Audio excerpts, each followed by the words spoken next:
Coin பத்தி தான் PhD பண்ணிட்டு இருக்கேன். ஸோ அதுல வந்து கம்ப்ளீட் ரிசர்ச் வந்து பண்ணதுக்கு அப்புறம் தான் இந்த காயின் வந்து எவ்வளவு ஆத்தென்டிக் ஆனது அப்படின்றது புரிய வந்துச்சு. கிரிப்டோ அப்படின்றது ரொம்ப ரொம்ப சேஃப் ஆனது. நம்ம வந்து பேப்பர் கரன்சி வைக்கிறத விட 1000 மடங்கு சேஃப் ஆனது தான் கிரிப்டோ கரன்சி.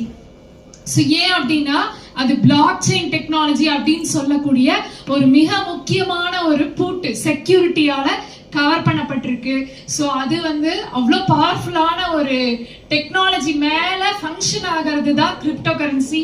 ஸோ யாருக்குமே நம்ம வந்து கிரிப்டோ கரன்சி பத்தி பயந்துக்க வேண்டியது இல்லை. நெக்ஸ்ட் வந்து என்னன்னா பெல்டெக்ஸ் காயின் வந்து one of the pure and ஹலால் காயின். நீங்க வந்திருக்க முஸ்லிம்ஸ்க்காக சொல்றேன், இது ஷரியத் முறைப்படி டிசைன் பண்ணப்பட்ட காயின். ஸோ அதையும் நான் வந்து ரிசர்ச் பண்ணி ஃபைண்ட் அவுட் பண்ணி நான் வந்து காப்பீஸ் வந்து யூனிவர்சிட்டி சப்மிட் பண்ணிட்டு இருக்கேன். அண்ட் நெக்ஸ்ட் திங் வந்து எல்லாருக்கும் முதல்ல வரக்கூடிய டவுட், இந்த காயின்ல வந்து நம்ம கேஷ் பண்ணிக்கலாமா அப்படின்ட்டு. நம்ம இந்த காயின்ல எவ்வளவு இன்வெஸ்ட் பண்ணாலும் ஃபர்ஸ்ட் 10 டேஸ்ல இருந்தே நீங்க அதுல ரிட்டர்ன்ஸ் எடுத்துடலாம்.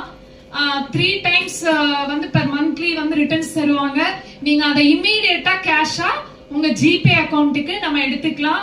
நான் கூட இது வரைக்கும் நான் வந்து ஒன் ஆஃப் த பிகினர் தான். 6 மந்த்ஸ் தான் ஆச்சு நான் இந்த கிரிப்டோக்குள்ள வந்து. என்னோட லாஸ்ட் சிங்கிள் மந்த் இன்கம் அதாவது